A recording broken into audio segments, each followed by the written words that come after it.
ସନ୍ତୋଷୀ ମାତାଙ୍କ ବ୍ରତ କଥା। ଗୋଟିଏ ବୁଢ଼ା ଥିଲା, ତାର 7 ଗୋଟି ପୁଅ ଥିଲେ। ସେମାନଙ୍କ ମଧ୍ୟରୁ 6 ପୁଅ ଯାକ ରୋଜଗାରିଆ ଥିଲେ ଓ ସବା ସାନ ପୁଅଟି ବେରୋଜଗାର ଥିଲା। ବୁଢ଼ୀ ରୋଜଗାରିଆ ପୁଅମାନଙ୍କୁ ରୋଷେଇ କରି ଖାଇବାକୁ ଦିଏ ଓ ସେମାନେ ଖାଇସାରିବା ପରେ ଶେଷରେ ଯାହା କିଛି ବଳେ ତାକୁ ବେରୋଜଗାରିଆ ସାନ ପୁଅକୁ ଖାଇବାକୁ ଦିଏ। କିନ୍ତୁ ସେ ପୁଅଟି ଅତି ସାଦାସିଧା ହୋଇଥିବାରୁ ମନରେ କିଛି ଧରେ ନାହିଁ। ଦିନେ ସାନ ପୁଅ ତା ସ୍ତ୍ରୀକୁ କହିଲା, ଦେଖୁଛ ମା ମୋର ମୋ ଉପରେ କେତେ ସ୍ନେହ କରୁଛି। ସ୍ତ୍ରୀ କହିଲା, ହଁ ତା ନୁହେଁ ଆଉ କଣ, ସମସ୍ତଙ୍କ ଅଇଁଠା ତୁମକୁ ଖୁଆଉଛନ୍ତି। ଏକଥା ଶୁଣି ପୁଅ କହିଲା, ଏହା କେବେ ହୋଇନପାରେ। ମୁଁ ଯେ ପର୍ଯ୍ୟନ୍ତ ମୋ ନିଜ ଆଖିରେ ନ ଦେଖିଛି ତୋ କଥାକୁ ଜମା ବିଶ୍ୱାସ କରିବି ନାହିଁ।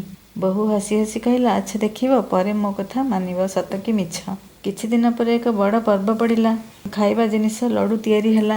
ଏହି ସୁଯୋଗରେ ନିଜ ସ୍ତ୍ରୀ କଥାକୁ ପରଖିବା ପାଇଁ ସାନ ପୁଅଟି ମୁଣ୍ଡ ବିନ୍ଧିବାର ଛଳନା କରି ଗୋଟିଏ ପତଳା ଲୁଗା ଘୋଡ଼େଇ ହୋଇ ଶୋଇପଡ଼ିଲା। ଲୁଗା ଭିତରୁ ସବୁ ଘଟଣା ଦେଖିବାକୁ ଲାଗିଲା। 6 ଭାଇ ଯାକ ଖାଇବାକୁ ଆସିବାରୁ ଦେଖିଲା ମା ସେମାନଙ୍କ ପାଇଁ ସୁନ୍ଦର ଆସନ ବିଛାଇ ଦେଇଛି ଓ 7 ପ୍ରକାର ରନ୍ଧା ଜିନିଷ ପରଛୁଛି। ଅତି ଆଗ୍ରହରେ ସେମାନଙ୍କୁ ବଳେଇ ବଳେଇ ଖୁଆଉଛି। ଯେତେବେଳେ 6 ଭାଇ ଯାକ ଖାଇସାରି ଉଠିଲେ, ସେତେବେଳେ ସାନ ଭାଇ ଦେଖିଲା ତାର ମା ଭାଇମାନେ ଖାଇଥିବା ଅଇଁଠା ଲଡ଼ୁ ସବୁ ଏକାଠି କରି ଗୋଟିଏ ଲଡ଼ୁ ତିଆରି କଲା। ଅଇଁଠା ବାସନ ମାଜି ସାରି ଡାକିଲା ପୁଅକୁ, ଆ ଖାଇବୁ ଆସ। ଭାଇମାନେ ସମସ୍ତେ ଖାଇସାରିଲେଣି। ମାର ସବୁ କଥା ପୁଅ ଦେଖିଛି, ତେଣୁ ସେ କହିଲା, ମା ମୁଁ କିଛି ଖାଇବି ନାହିଁ, କିନ୍ତୁ ବିଦେଶ ଯିବି, ଆଉ ଘରେ ରହିବି ନାହିଁ।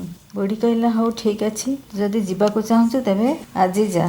ପୁଅ କହିଲା, ହଁ ଆଜି ଯାଉଛି, କହି ଲୁଗାପଟା ଦିଖଣ୍ଡ ନେଇ ବାହାରିଗଲା। ଏହି ସମୟରେ ସ୍ତ୍ରୀ କଥା ମନେ ପଡ଼ିବାରୁ ପାଖକୁ ଯାଇ କହିଲା, ମୁଁ ବିଦେଶ ଯାଉଛି, କିଛି ଦିନ ପରେ ଫେରିବି, ତୁମେ ଭଲରେ ଥିବ। ଏହା ଶୁଣି ବୋହୂ କହିଲା, ମୋ ଚିନ୍ତା ଛାଡ଼ି ତୁମେ ଆନନ୍ଦରେ ଯାଅ, ଭଗବାନ ତୁମକୁ ସହାୟ ହୁଅନ୍ତୁ, କିନ୍ତୁ ତୁମର କିଛି ଗୋଟିଏ ସନ୍ତକ ମୋତେ ଦେଇଥାଅ, ତାକୁ ଦେଖି ମୁଁ ଧୈର୍ଯ୍ୟ ଧରି ରହିବି। ଏକଥା ଶୁଣି ସାନ ପୁଅ କହିଲା, ମୋ ପାଖରେ ତ ଆଉ କିଛି ନାହିଁ, କେବଳ ମୁଦି ଗୋଟିଏ ଅଛି, ତାକୁ ରଖିଥାଅ, ଆଉ ତା ବଦଳରେ ତୁମର କିଛି ସନ୍ତକ ଦେଇଦିଅ। ଏଥିରୁ ବୋହୂ କହିଲା, ମୋ ପାଖରେ କ'ଣ ଅଛି, ଏଇ ଗୋବର ଲଟପଟ ହୋଇଥିବା ହାତ ଅଛି। ଏହା କହି ସେଇ ଗୋବର ହାତକୁ ସ୍ୱାମୀ ପିଠିରେ ଥାପୁଡ଼େଇ ଦେଲା। ସାନ ପୁଅ ଚାଲିଗଲା। ଯାଇ ଯାଇ ଗୋଟିଏ ଦୂର ଦେଶରେ ପହଞ୍ଚିଲା। ସେଠାରେ ଜଣେ ସାହୁକାରର ଦୋକାନ ଥିଲା। ସେ ଦୋକାନୀକୁ ଯାଇ କହିଲା, ଆଜ୍ଞା ମୋତେ ଖଣ୍ଡେ ଚାକିରି ଦେବେ। ତାର ମଧ୍ୟ ଲୋକ ଦରକାର ଥିଲା। ମହାଜନ କହିଲା, ଠିକ୍ ଅଛି ରୁହ। ସାନ ପୁଅ କହିଲା, ଦରମା କେତେ ଦେବ? ମହାଜନ କହିଲା, କାମ ଦେଖିକରି ମିଳିବ। କିଛି ଦିନ ମଧ୍ୟରେ ଦୋକାନରେ ଦେବା ନେବା, ହିସାବପତ୍ର, ଗରାଖଙ୍କୁ ବିକ୍ରି କରିବା ଆଦି ସବୁ କାମ କରିବାକୁ ଲାଗିଲା। ମହାଜନ ଆଗରୁ 7-8 ଜଣ କର୍ମଚାରୀ ଥିଲେ। ସେମାନେ ଏ ପାରିବା ପାଣିଆ ପିଲାର କାମ ଦେଖି ବହୁତ ଆଶ୍ଚର୍ଯ୍ୟ ହୋଇଗଲେ। ମାଲିକ ବି କାମ ଦେଖି କିଛି ମାସ ଭିତରେ ତାକୁ ବ୍ୟବସାୟରେ ଅଂଶୀଦାର କରିଦେଲା। 12 ବର୍ଷ ଭିତରେ ପିଲାଟି ବିଖ୍ୟାତ ବ୍ୟବସାୟୀ ହୋଇଗଲା ଓ ମାଲିକ ବ୍ୟବସାୟର ସମ୍ପୂର୍ଣ୍ଣ ଦାୟିତ୍ୱ ତା ଜିମା ଛାଡ଼ି ଦେଇ ଚାଲିଗଲେ। ବର୍ତ୍ତମାନ ସାନ ବୋହୂଟିର ଦିନକାଳ କିପରି କଟୁଛି ସେ କଥା ଶୁଣ। ଶାଶୁ ବୁଢ଼ୀ ତାକୁ ବହୁତ ଦୁଃଖ ଦେଲା। ଘର ଗୋଟାକର କାମ କରାଇଲା, କାଠ ଆଣିବାକୁ ଜଙ୍ଗଲକୁ ପଠାଇଲା, କିନ୍ତୁ ଖାଇବାକୁ ଦେଲା ବେଳକୁ କୁଣ୍ଡା ମିଶା ଚାଉଳର 2 ମୁଠା ଭାତ ଓ ସଢ଼େଇରେ ପାଣି ପିଇବାକୁ ଦେଲା। ଏମିତି କଷ୍ଟରେ ବହୁତ ଦିନ ଯାଏ ବୋହୂଟି ବିଚାରି ଦିନ କଟାଇଲା। ଦିନେ କାଠ ଆଣିବାକୁ ଯାଉ ଯାଉ ଦେଖିଲା ଅନେକ ଗୁଡ଼ିଏ ସ୍ତ୍ରୀ ଲୋକ କୌଣସି ଦେବୀଙ୍କ ଓଷାବ୍ରତ ପାଳନ କରୁଛନ୍ତି। ସେ ମଧ୍ୟ ସେଠାରେ ଠିଆ ହୋଇ ପୂଜା ଦେଖିଲା। ପୂଜା ସରିବା ପରେ ସ୍ତ୍ରୀ ଲୋକମାନଙ୍କୁ ପଚାରିଲା, ଭଉଣୀମାନେ, ତୁମେମାନେ ଏହା କେଉଁ ଦେବୀଙ୍କୁ ପୂଜା କରୁଅଛ, ଆଉ ଏହା କଲେ ଫଳ ମିଳିଥାଏ?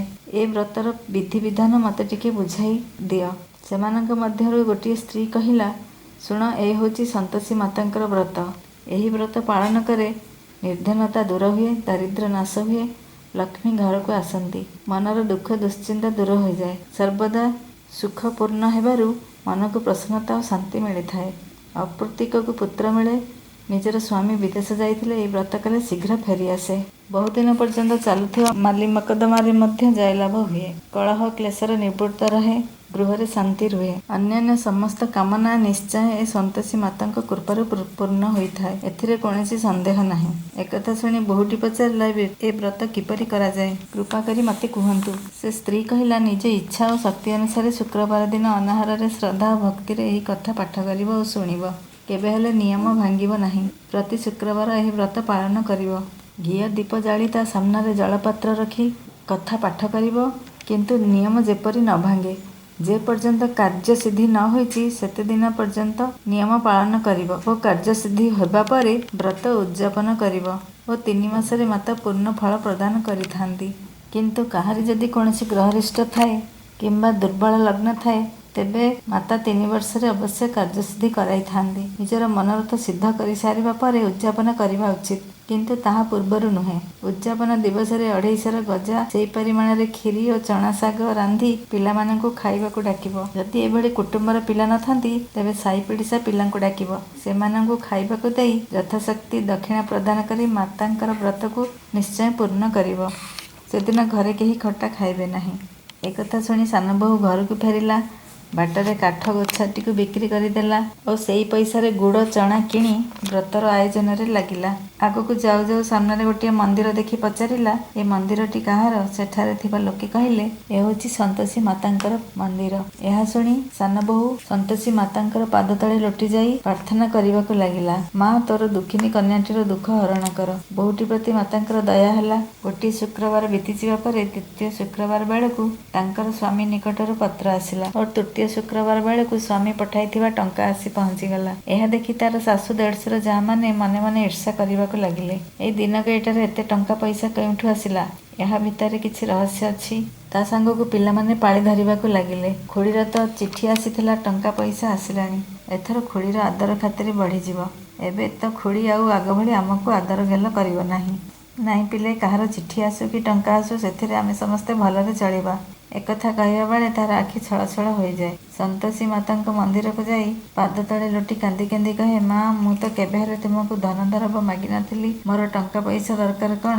ମୋତେ କେବଳ ମୋ ସ୍ୱାମୀଙ୍କ ସହ ମିଳନ କରାଇ ଦିଅ। ମୁଁ ଖାଲି କିପରି ମୋ ସ୍ୱାମୀଙ୍କ ଦର୍ଶନ ଓ ସେବା କରିବି, ଏତିକି ମାତ୍ର ତୁମ ଚରଣରେ ପ୍ରାର୍ଥନା କରୁଛି। ମାତା ସନ୍ତୋଷୀ ତାର ଭକ୍ତିରେ ପ୍ରସନ୍ନ ହୋଇ କହିଲେ, ଯା ଝିଅ, ତୋର ସ୍ୱାମୀ ବିଦେଶରୁ ଫେରି ଆସିବ। ଏହା ଶୁଣି ସାନବୋହୂ ଖୁସିରେ ଦୌଡ଼ି ଯାଇ ଘରେ କାମ କରିବାକୁ ଲାଗିଲା। ଏଣେ ସନ୍ତୋଷୀ ମାତା କହିବାକୁ ଲାଗିଲେ, ଏହି ସରଳ ହୃଦୟା ଝିଅକୁ ମୁଁ ଯାହା କହିଦେଲି ଯେ ତାର ସ୍ୱାମୀ ଆସିବ, କିନ୍ତୁ କିପରି ଆସିବ? ସେ ତ ସ୍ୱପ୍ନରେ ମଧ୍ୟ ନିଜ ସ୍ତ୍ରୀ କଥା ମନେ ପକାଉ ନାହିଁ। ତେଣୁ ତାକୁ ନିଜେ ନିଜ ସ୍ତ୍ରୀ କଥା ମନେ ପକାଇବା ପାଇଁ ସାନ ପୁଅକୁ ସ୍ୱପ୍ନରେ କହିଲେ, ସାହୁକାର ପୁଅ ଶୋଇ ରହିଛୁ ନା ଚେଇଁଛୁ? ପୁଅ କହିଲା, ମୁଁ ଶୋଇନାହିଁ କି ଚେଇଁନାହିଁ, ମଧ୍ୟ ଅବସ୍ଥାରେ ରହିଛି। କ'ଣ ଆଜ୍ଞା ହେଉଛି କୁହନ୍ତୁ? ମାତା କହିବାକୁ ଲାଗିଲେ, ତୋ ଘର ଦ୍ୱାରା ପିଲାପିଲି ଅଛନ୍ତି କି ନାହିଁ? ସେ କହିଲା, ମୋର ସବୁ ଅଛି ମା।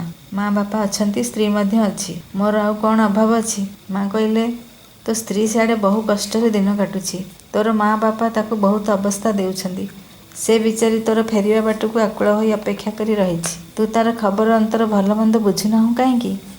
ପୁଅଟି କହିଲା, ମା ସେ କଥା ମୋତେ ଜଣାଅଛି, କିନ୍ତୁ ଏଠାରୁ କିପରି ଯିବି? ବିଦେଶ ଜାଗା, ଏତେ ବଡ଼ ବ୍ୟବସାୟ, କାହା ଭରସା ଓ କାହା ଜିମାରେ ଛାଡ଼ି ଦେଇ ଯିବି? ମୋତେ କିଛି ବୁଦ୍ଧି ବାଟ ଦିଶୁନାହିଁ। ମାତା କହିଲେ, ମୋ କଥା ମାନ। ସକାଳୁ ଗାଧେଇ ପାଧେଇ ସନ୍ତୋଷୀ ମାତାଙ୍କୁ ସ୍ମରଣ କରି ଘିଅ ଦୀପଟିଏ ଜାଳି ଦୋକାନରେ ଯାଇ ବସ।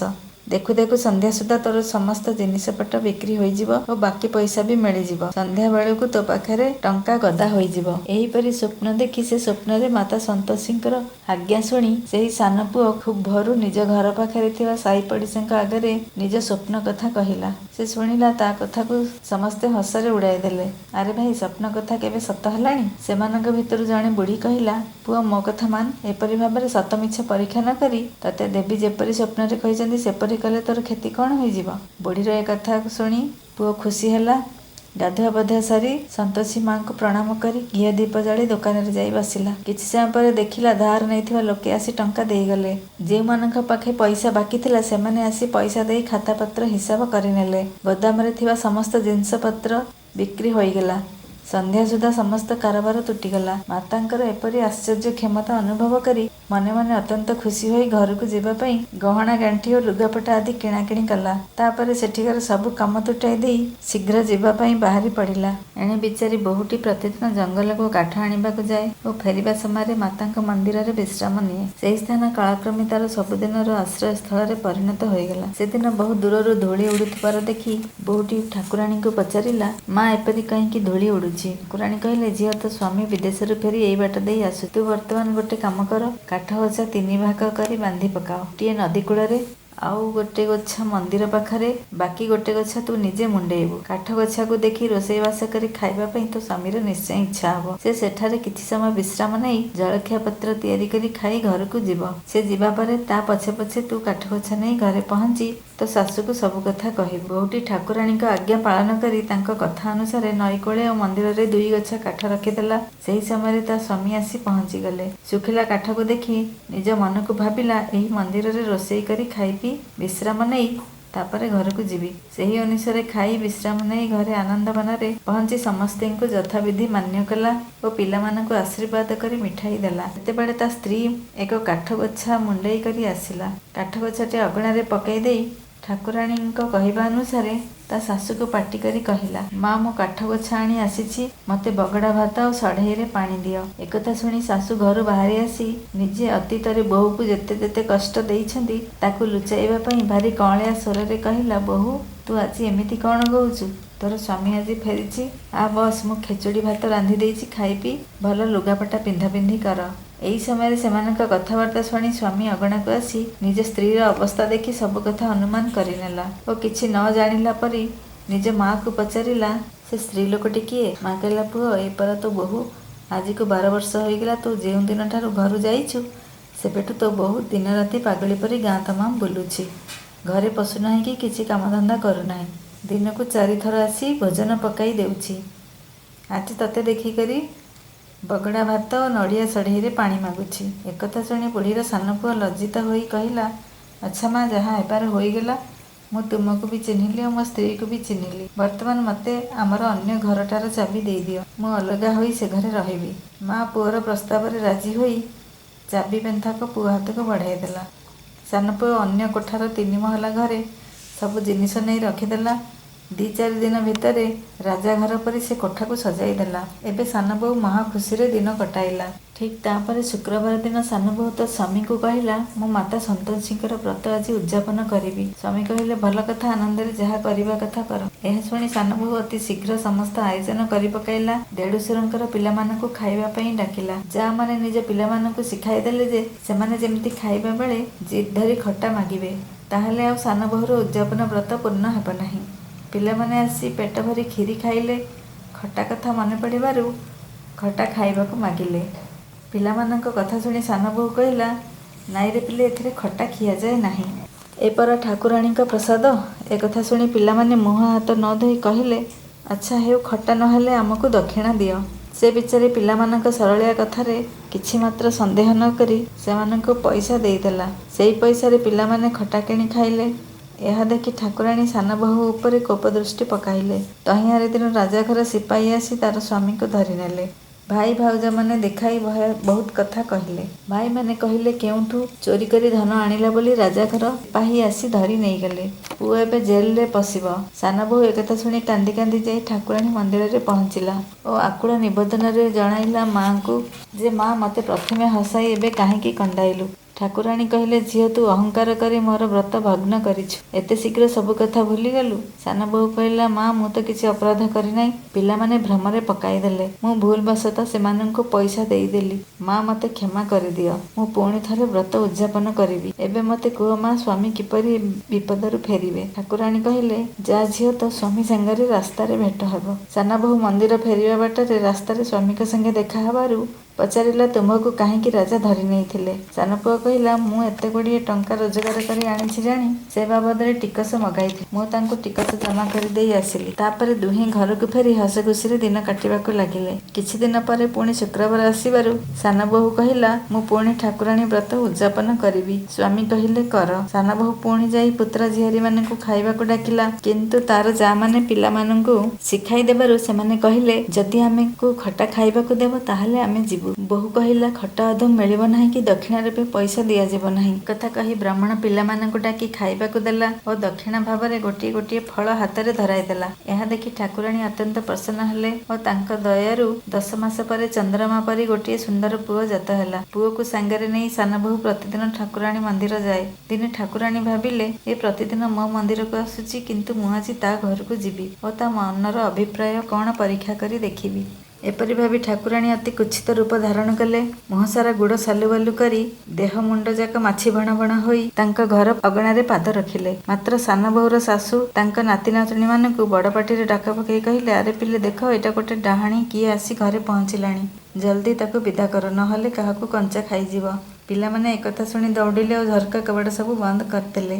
ସାନ ବୋହୂ ଏସବୁ ଘଟଣା ଦେଖୁଥିଲା। ସେ ଖୁସିରେ ପାଗଳ ହୋଇ ପାଟି କରିବାକୁ ଲାଗିଲା, ଆଜି ମା ଠାକୁରାଣୀ ମୋ ଘରକୁ ଆସିଛନ୍ତି। ଏହା କହି ନିଜ ପିଲାକୁ ତଳକୁ କଚାଡ଼ି ଦେଇ ଦୌଡ଼ିଲା। ବୋହୂର ଏହି କାଣ୍ଡ ଦେଖି ଶାଶୁ ବୁଢ଼ୀ ରାଗରେ କହିଲା, ହଇଲ କ'ଣ ଦେଖି ତୁ ଏପରି ପିଲାକୁ କଚିଦେଇ ଚାଲିଗଲୁ। ଏହା ମଧ୍ୟରେ ମାଆଙ୍କର ମହିମାରେ ଚାରିଆଡ଼ ମହକିବାକୁ ଲାଗିଲା। ସାନ ବୋହୂ ତା ଶାଶୁକୁ କହିଲା, ମା, ମୁଁ ଯେଉଁ ଠାକୁରାଣୀ ବ୍ରତ କରୁଥିଲି ସେ ନିଜେ ଏଇ ସନ୍ତୋଷୀ ମାତା। ଏହା କହି ତାଙ୍କ ଘରେ କବାଟ ଝରକା ସବୁ ଖୋଲିଦେଲା। ସମସ୍ତେ ଆସି ଠାକୁରାଣୀଙ୍କ ପାଦତଳେ ଲମ୍ବ ହୋଇ ପଡ଼ିଗଲେ ଓ ପ୍ରାର୍ଥନା କଲେ, ହେ ମାତା, ଆମ୍ଭେମାନେ ମୂର୍ଖ, ଅଜ୍ଞାନୀ ଓ ପାପୀ। ତୁମର ବ୍ରତର ବିଧିବିଧାନ ଆଦି ଆମେ କିଛି ଜାଣିନାହୁଁ। ତୁମର ବ୍ରତ ଭଗ୍ନ କରି ଆମ୍ଭେମାନେ ବହୁତ ବଡ଼ ଅପରାଧ କରିଛୁ। ମା, ତୁମେ ଦୟାମୟୀ, ଆମର ଅପରାଧ କ୍ଷମା କର। ଆମ ପ୍ରତି ପ୍ରସନ୍ନ ହୁଅ ଓ ସାନ ବୋହୂକୁ ଯେପରି ସୁଖ ଐଶ୍ୱର୍ଯ୍ୟ ପ୍ରଦାନ କରିଛ ଆମକୁ ସେହିପରି ଦିଅ। ହେ କରୁଣାମୟୀ, ଯେ ତୁମର ଏହି ବ୍ରତ ପଢ଼ିବ ଓ ଶୁଣାଇବ, ତୁମେ ତାର ମନୋରଥ ପୂରଣ କର। ଜୟ ମା ସନ୍ତୋଷୀ।